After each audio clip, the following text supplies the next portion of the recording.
Hi everyone, I'm Yulian T. On this video, I'd like to start about Lexical Semantics under revision of Prof. Himpun Panggabean. I am the student of Faculty of Letters of University Methodist of Indonesia. So, talking about lexical semantics, what's that? Let us analyze it from the first word. Lexical is derived from the word lexicons, which means that the compendium of all words of a language existing in a language. Therefore, lexical semantics deals with the relationship of meaning of words. In semantics, word is also known as lexeme or lexical item. So when we are talking about words, it means that we are talking about lexical items, or we are also talking about lexeme. There are some areas of lexical semantics that we are going to talk. The first is homonymy, and then part-whole relationship, synonymy, antonymy, converseness, homonymy, and the last one is polysemy. In order to know more about the lexical areas, it's better for us to know about lexical field. What is lexical field? Lexical field is a group of words that are classified and put into one group on the basis that they have in common. For example, we say horse, cow, pig, dog, cat, elephant, tiger, and crocodile. What's the lexical field? The lexical field is we see from the basic thing that they have. We can say that the lexical field is animals. And then the second example, we have apple, pear, peach, orange, pineapple, and also lemon. What's the lexical field? We can say that the lexical field is fruits. And then the last one, hiking, swimming, running, cycling, jumping rope, and climbing. What's the lexical field? We can say that the lexical field is exercising, types of exercising. So in short, we can say that lexical field is not all about nouns and adjectives, but it can also be including verbs. So this creates what we call as the first lexical field or lexical area. We call it hyponymy. So from this lexical field, we are able to create a new one. We call it hyponymy. Now in hyponymy, there are two types. We call it hypernym and hyponym. What's that? What's hypernym? What's hypernym? So we take the first example, number one, just now, horse, cow, pig, dog, cat, elephant, tiger, and crocodile. So the lexical field is animal, and then the hypernym is animals, and then animals, the lexical field. And then the hyponym is the animals that I mentioned, such kind of horse, cow, dog, pig, cat, elephant, and crocodile. So we can conclude that hypernym is the superordinate level, while hyponym is the ordinate level. And then going to the second example, apple, pear, peach, orange, pineapple, and lemon. The hypernym is fruit. The hypernym is fruit, while the hyponym is the fruits that I mentioned, like apple, pear, peach, orange, pineapple, and lemon. And then the last example, hiking, swimming, running, cycling, jumping rope, and also climbing. We can say that the hypernym is exercising, while the hyponym is hiking, swimming, running, cycling, jumping rope, and climbing. So once again, I want to say that hyponymy is divided into two. There is hypernym and hyponym. Hypernym is the superordinate level or the upper level, while the hyponym is the ordinate level, means the lower level. In order to know more about hyponymy, there are two rules of analyzing hyponymy. The first one is if A is the hyponymy of B, if the referent of A is included in the referent of B. For example, hiking and exercising, apple and fruit, and then horse and animal.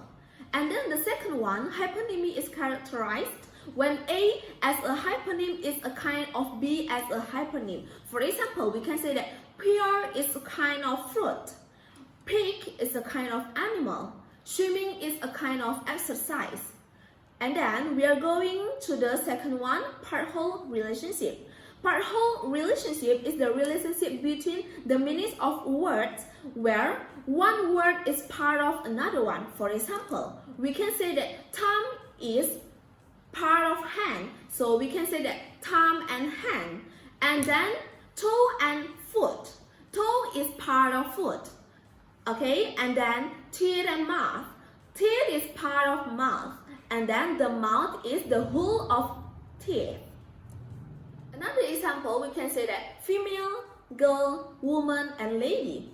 That is what we call as synonymy. The fourth one, there is antonymy. Antonymy means opposite. So when there are words in antonymy relationship, the meaning of the words must be contradictory to another one or have the notion of opposite. For example, hot and cold. Hot is contradictory to cold or have the other meaning of different meaning to cold. There are some particles of antonymy. The first is binary, gradable and non-gradable, marked and unmarked, and then the last one is subjective antonymy.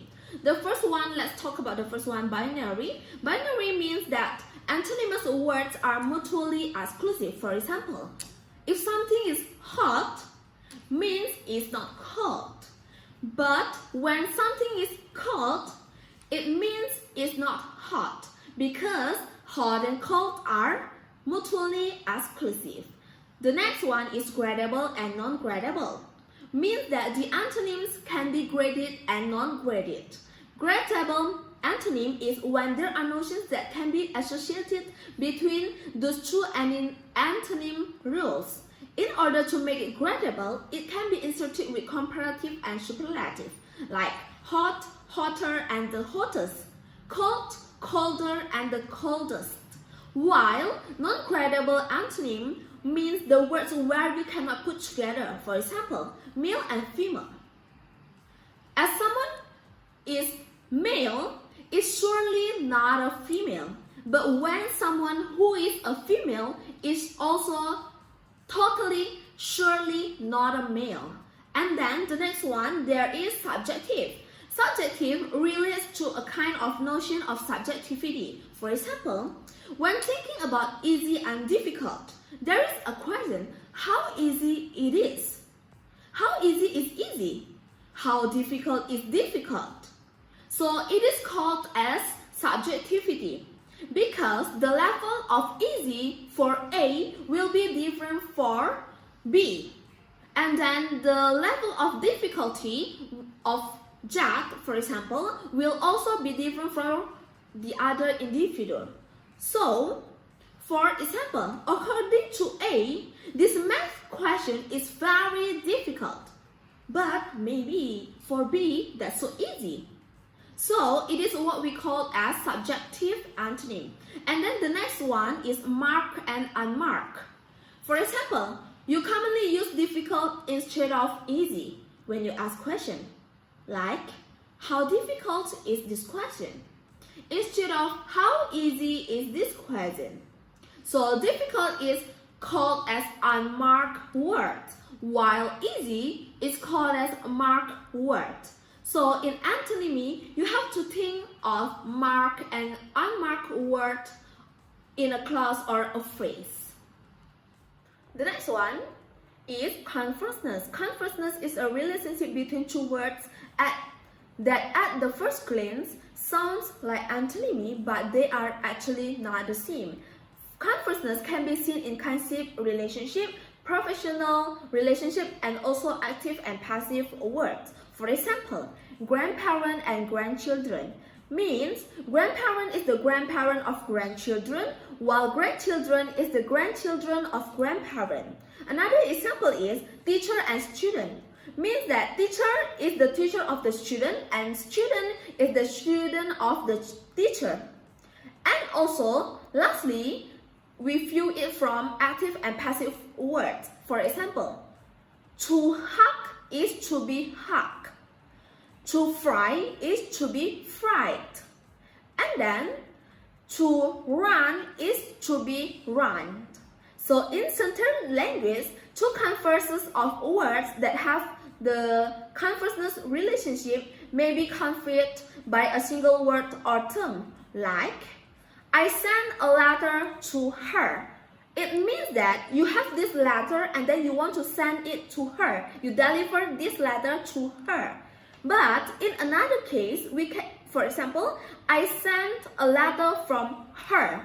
It means that in order to send this letter, I must take this letter from this girl first, her. So I sent a letter to her and I sent a letter from her are different.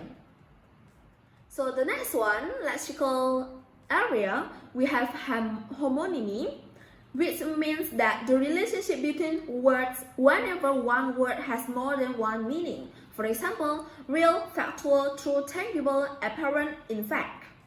Another example is band, tip, ribbon, group, and markout. And then the last lexical area that we are going to talk here is polysemy. Polysemy are words having different meanings but pronounced the same. For example, the word play.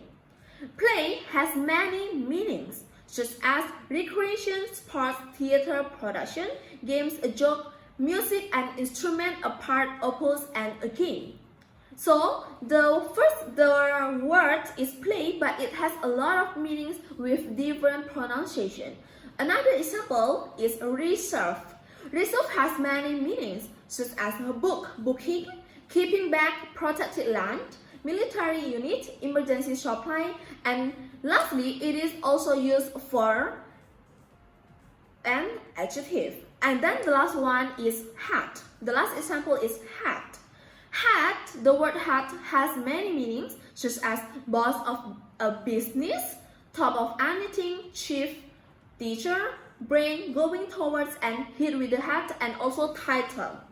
So, in this case, homonymy and polysemy are closely related that most people don't understand and are confused to distinguish between homonymy and also polysemy. Okay, I think that's all for my video about lexical semantics. We'll see you again on the other video. Remember to put your like on this video and also remember to subscribe, and then I want to say goodbye, stay safe.